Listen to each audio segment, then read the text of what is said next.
Okay, welcome to the press conference. We have the manager and Brandon Williams here to take your question. If you'd like to raise your green hand within the system, we will come to you. We'll start with Simon Peach from PA. Simon? Hi, guys, from the room next door. First, one question for each. Ollie, we saw Phil Jones didn't travel. Is there anybody else that wasn't able to travel? Is there any fitness news? And Brandon, you started the season with the reserve team. You've stepped up and now going to be ending it playing in the major finals for Man United. How's that feel? Yeah, I think it's been a crazy season for me, myself and my family, to be honest. And we've been obviously I started with the reserves, and now I'm playing with the first team, and I just want to carry it on and play as many games as possible. And for me, we've travelled with a big squad. Of course, Phil, Axel and Luke are the three that we've left behind. David McDonald from the Daily Mirror. Hi.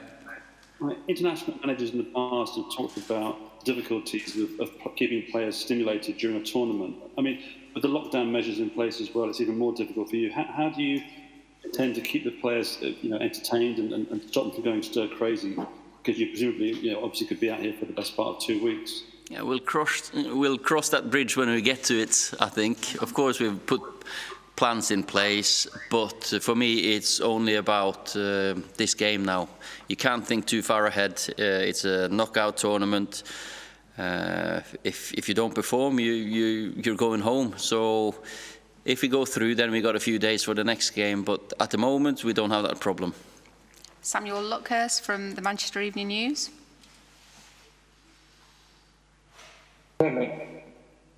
Great.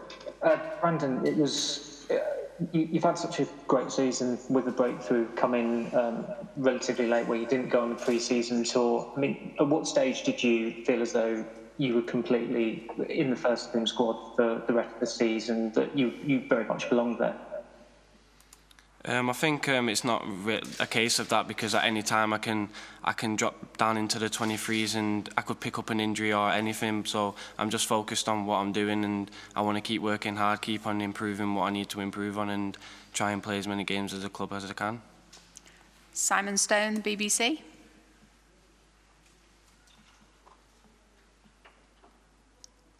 Brandon, do you really think you could get dropped down to the under-23s?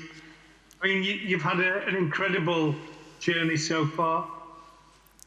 Yeah, I think it's just down to myself to keep on improving and keep myself fit and ready to play every game like I am, and I'm always ready for the next game. And now we've got games coming up, but we've got a game tomorrow, and it's a one-off game, so we need to win.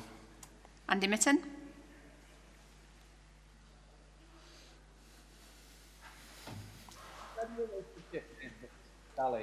Sorry, can you start again, Andy? We couldn't quite hear that. Is this okay? Can you hear me now? Yep, can hear you. Hi, Ollie. Can you describe your relationship with Sally as a player, as a manager? You know him very well. You've watched him and his progress at FC Copenhagen and his type of personality.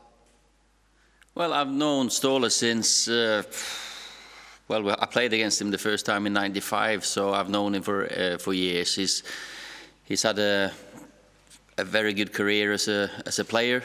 He was always the one we looked to when we played against them to stop him playing, creative midfielder. Then he's had a fantastic coaching career. He started off with his home team, hometown, HamKam.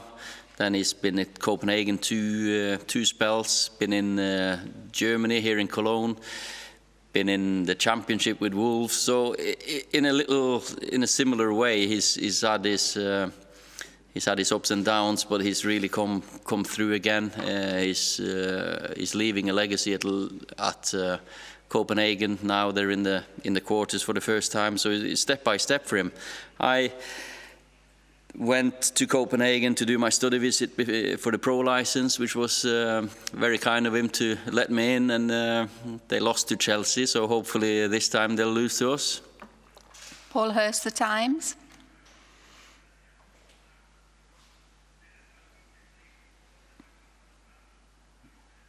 Hi, Paul. Hey, can you hear me okay? Yep. Yeah. Hi, Ollie, you've obviously been playing behind closed doors for quite a while now, but is it still a bit kind of strange playing in such an important kind of run of fixtures now, like a big European final, and there's not going to be many fans here? I think it is strange, and it is not football as it should be. And I think it's changed a little bit. I think, you know, that little bit of that passion and the edge to the game is missing, because the fans, they've got to be there. But our players, I have to commend our players. They've done really well. They've handled the situation really well. And I know our fans can't wait to get back at Old Trafford and support us. So we'll just have to try to make the most of this this Europa League now, and hopefully get as far as we can. And so they're looking forward to, even more to seeing the players. Carrie Brown, Be In Sport.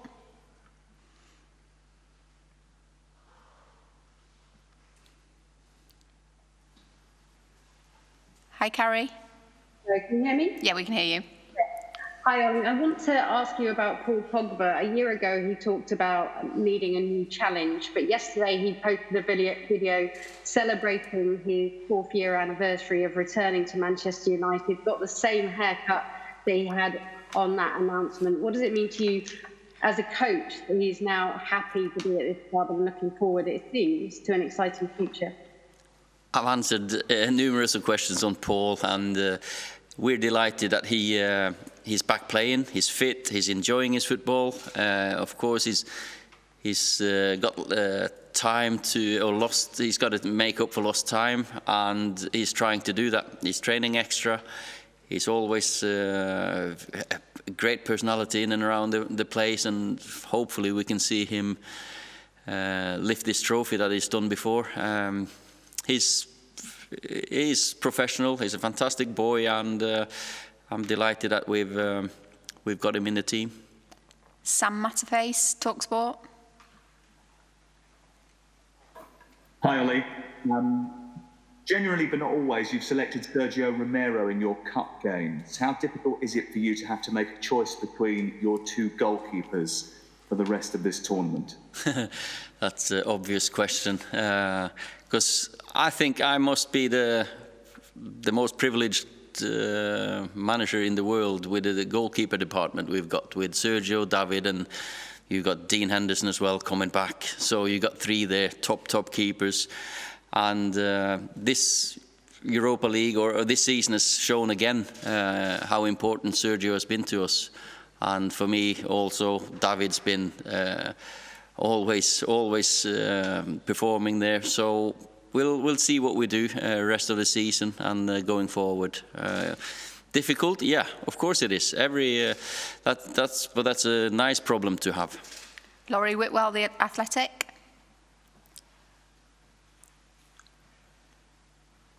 Hi Brandon, question for you if that's okay.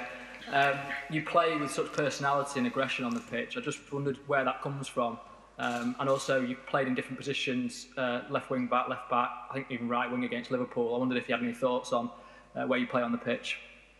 Yeah, I think it's from when I've been a kid here, and from the age of 8, it's drilled into you from a young age what this club means, and it's part of the DNA to have that inside you. But you've got to have it controlled and not over the top. So I think that's just from what the United coaches over the years gave me, and I think positioning. Wherever the manager wants me to play, I'm always willing to put a shift in and do my job. So I'm just happy to be out on the field, to be honest. Doesn't matter where I play. Jamie Jackson, The Guardian.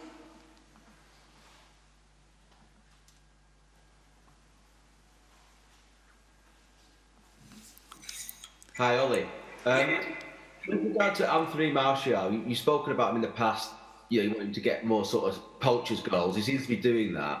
Are you also sort of pleased with how he's becoming kind of almost a powerhouse centre forward now? He's got a bit more strength, there's more barracking runs. Is that something which you worked on that you like to see?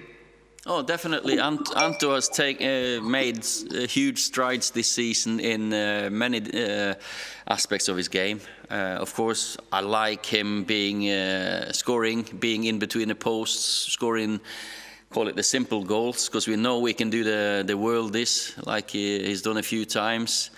And he's in the gym a lot, and he's working on his fitness and strength with the fitness staff. They've done a fantastic job with him.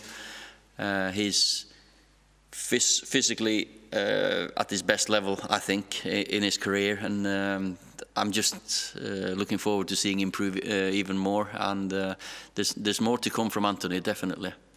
Martin Schmidt from Bold. Hello, can you hear me? Yes. Another question for Ole.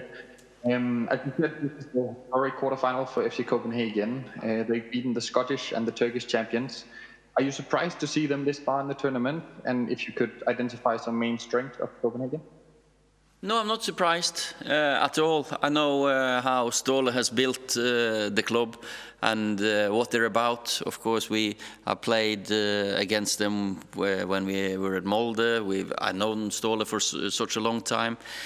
And Copenhagen's had a great history in getting to Europe and doing well in Europe. And I think Ståle's team, they've got individuals there.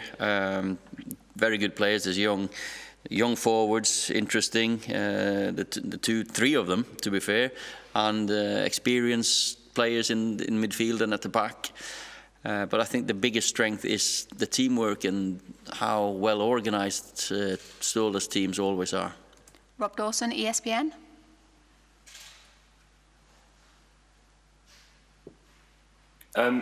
You're in the later rounds of a major European tournament, but obviously there are no fans here. There are no fans in the stadium. It's a shortened tournament with one-leg games. If you were to go on and win it, would it mean as much, do you think, with all the changes that have had to be made to get it on? Well, we are in a strange period and strange times at the moment, unprecedented, and we've just got to make the most of it. And if we're able to go through to the semis and then to a final, it would mean a lot to the players, the club, the supporters, the staff. Of course, we just have to make the best out of a difficult situation. James Ducker. Can you hear me okay? Mm-hmm. Yeah. Ollie, just you mentioned your goalkeepers before. I was just wondering if you'd made a decision on what is happening with Dean Henderson next season, and also, during your time as a striker at Man United, you obviously had enormous competition up front, and you continually sort of raised each other's standards. Do you feel Anthony, Marcus, and Mason are almost egging each other on? I think it's, as you say, competition for places is important, and we're looking to have competition for places with that we have Dean, Sergio, David at the moment in the ranks. Lee, of course, the fantastic professional as he is, he's backing them up. But it'll be difficult, obviously, to keep three of them at the club. So we'll see what the decision will be there. Forward positions. Scoring goals is always good for strikers. Seeing others scoring goals, it gives you as well a little bit of an edge that you don't want to be behind them, but you also play for the team. And the three of them have been backing each other up. And for me, I hope they will develop and continue the development, because that's exciting times for United then in the next few years. Daniel Faller. For Ole, we're talking about you and Ståle. I have a special situation to have two Norwegian managers playing against each other. You being kind of new and Ståle being in the game for a long time, how do you see yourself up against Ståle? Who is the best Norwegian coach? The one with the results, or the one being in the by far biggest club? First of all, it's not me against Ståle. We're not playing against each other. And yeah, Ståle's had very good career. He's had about 750 games or something. I think I'm getting towards 400 as well. I've been a manager for almost 10 years, so I'm not that new. So that's it depends on what you think is new. Ståle's a bit older than me, you see, and you can probably see that by. Well, I'm turning grey. Hopefully, I'll keep the hair. Chris Wheeler, the Mail.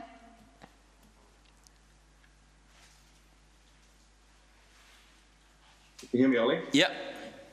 Hi there. I'll ask you about, obviously, you've got a Champions League place by finishing third this season.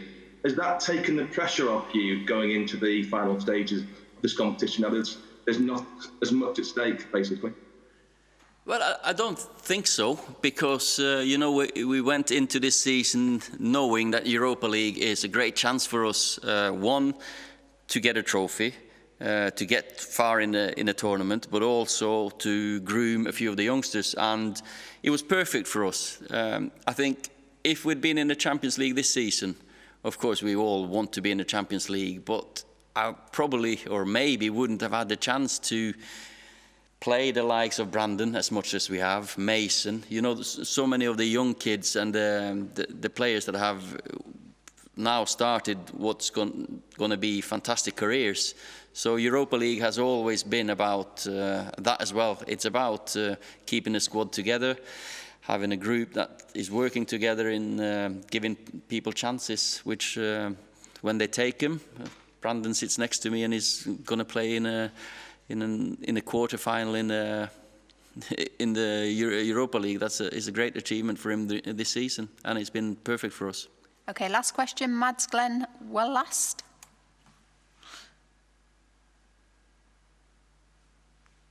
Solskjaer, you have only lost one of the last 23 games. How do you see the team have changed the last five months?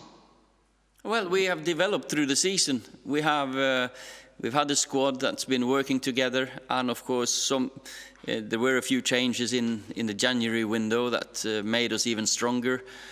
But also the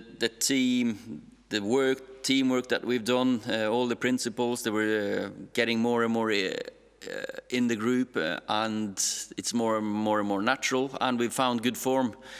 Of course, we have good players. We got players back from injury, and 1 in 23 is one too many.